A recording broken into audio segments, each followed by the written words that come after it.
Boom boom सिर्फ भ्रष्टाचार है, इसीलिए मोदी की जय जयकार है। अडानी और अंबानी उनकी दो बाजुएं हैं जिन्हें मजबूत करके वो भ्रष्टाचार के पेड़ को बड़ा कर रहे हैं। हम इस पेड़ को काटेंगे। पता है हिंडनबर्ग कौन सी कंपनी है? जाहिर तौर पर दुनिया को पता है यार, ये भी बच्चों वाले सवाल। सेलर कंपनी है, वो मार्केट गिराती है अपना फायदा प्रॉफिट। रिसर्च कोई भी कर सकता है, आप जांच कराए ना। आप देश के प्रधानमंत्री हैं, आप लोग देश के प्रधानमंत्री जो उद्योगपति है उनको गिराना चाहते हैं, देश का जो नाम होता है उसको खत्म करना चाहते हैं। अगर जांच होकर देश का नाम हो जाता तो अडानी अडवाणी जी सुन लो, सवाल मत को साजिश है कि भारत का जवाब सुनो। जिस अरे आप सवाल तो सुन लीजिए, बहुत सवाल सुन लिया, जवाब सुनिए। सवाल भी सुनिए। जिस आडवाणी के चेहरे मोदी जी हैं, उन आडवाणी जी का हवाला घोटाले में एल आ गया था, सिर्फ एल। आडवाणी जी ने संसद के पद से इस्तीफा दिया था, सांसद के पद, और शपथ खाई थी जब तक बेदाग नहीं होंगे तब तक सदन में नहीं आएंगे। आज उन्हीं के चेले पूरा देश लूट रहे हैं और जांच तक नहीं होने दे रहे। वोट तो सीतापति के नाम पर मांगते हैं पर चाकरी नीतापति की करते हैं। ऐसा क्या है? क्या है कि जब अडानी पर आफत आती है तो मोदी और पूरा कुनबा रो पड़ता है। 56 इंच के गुब्बारे में छेद हो जाता है, हाय हाय हो जाती है। क्यों नहीं ईडी अडानी के घर जाती है, अंबानी के घर जाती है? क्यों ईडी बेगुनाहों के घर जाती है, बेकसूरों के घर जाती है? मैं तो यही कहूंगा कि राहुल गांधी जी के नेतृत्व में आज जंतर मंतर पर तूफान है और हम राहुल जी के नेतृत्व में सड़कों को सूना नहीं होने देंगे, संसद को आवारा नहीं होने देंगे।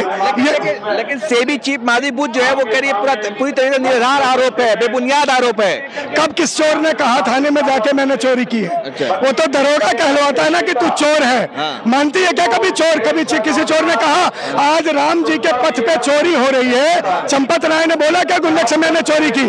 आज 60 करोड़ रुपए का राम पथ एक बारिश में बह गया, किसी ने कहा क्या मैंने चोरी की है?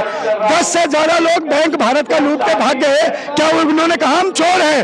228 किलो सोना पीतल बन गया, क्या बोला किसी ने चोर है? महाकाल एक आंधी में बह गया कॉरिडोर, किसी ने बोला हमने चोरी की?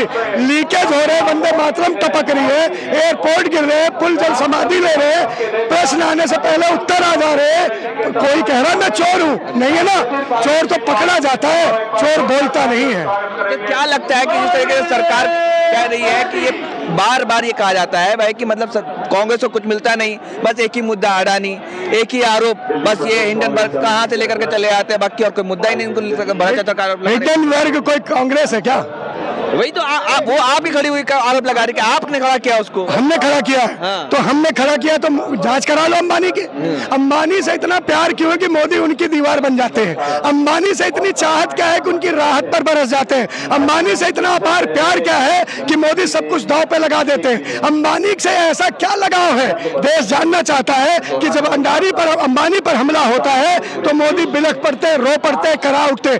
ऐसा क्या है अंबानी और मोदी के बीच में कि देश से बड़ा आज मोदी के लिए अंबानी और अडानी हो गए? देश जानना चाहता है। अगर कुछ भी नहीं है तो जेपीसी की जांच कराने में क्या है? क्या परेशानी है? क्या दुख है? क्या तकलीफ है? एक सवाल ये है कि जब भी कोई आप लोग आरोप लगाते हैं, कांग्रेस कुछ भी बोलती है अडानी के ऊपर, तो अडानी के ऊपर जब भी कुछ कांग्रेस बोलती है तो बीजेपी प्रेस कॉन्फ्रेंस करती है, आखिर ऐसा क्यों?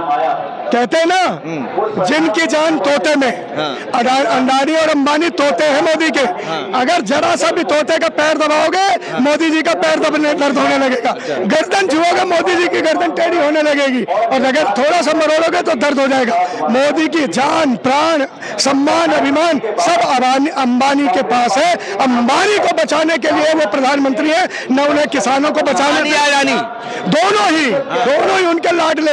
एक आंख अंबानी A1, एक आंख अडानी A2। A1 और A2 का चश्मा है जिससे वो पूरे देश को देखते हैं। न उन्हें 750 किसान मरते दिखते हैं, न मणिपुर में लुटती बहनों की इज्जत दिखती है, न पेपर लीक दिखता है, न देश में बेरोजगारी दिखती है, न भ्रष्टाचार दिखता है। मोदी के चश्मे में एक आंख पे अंबानी, एक पे अडानी है बस। आपको विकास नहीं दिखता है, सिर्फ भ्रष्टाचार दिखता है। विकास पागल हो गया है। अच्छा। राम पथ पे चोरी हो रही है, आप इसे विकास कह रहे हैं? राम जी का चंदन, राम जी का भोजन, राम जी का प्रसाद टपक टपक के चू रहा है, गीला हो रहा है, आप आपको विकास दिख रहा है? रोज रेल सड़क पर चल रही है, विकास दिख रहा है आपको? आप कैसे सवाल पूछ रहे हैं? रविशंकर प्रसाद भारतीय जनता पार्टी के कद्दावर नेता है, वो कह रहे हैं कि ये अराजकता फैलाने की स्थिति हालात ये पैदा कर रहे हैं और आर्थिक रूप से लोगों में डर और भय पैदा करना चाहते हैं। वो कद्दावर नेता है या मोदी के सबसे बड़े चरण चाकर हैं? पूर्व मंत्री रहे भाई, केंद्रीय मंत्री रहे, वो ये कह रहे हैं कि भाई ये लोगों को डराना चाहते हैं। वो पूर्व मंत्री जो भारत का मार्केट है वो ग्लोबल लेवल पे बुम बुम कर रहा है और ये लोग चाहते हैं गिराना। रविशंकर प्रसाद जी इतने कद्दावर नेता होते तो पूर्व मंत्री क्यों हो गए?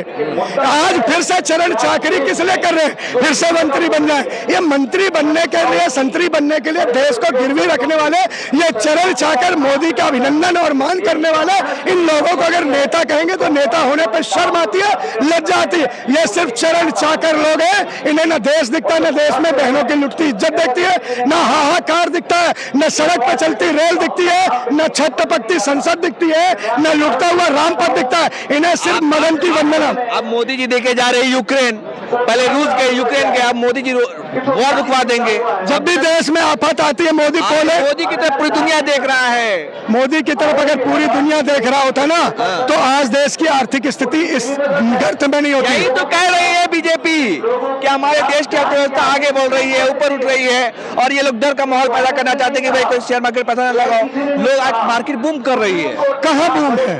बूम में 83% लोग बेरोजगार हैं। पेपर में क्वेश्चन से पहले आंसर आ जा रहा है, वंदे मातरम लीक हो रही है, एयरपोर्ट धड़ाम हो रहे हैं, पुल जल समाधि ले रहे हैं, सोना पीतल हो रहा है। काहे का बूम बूम?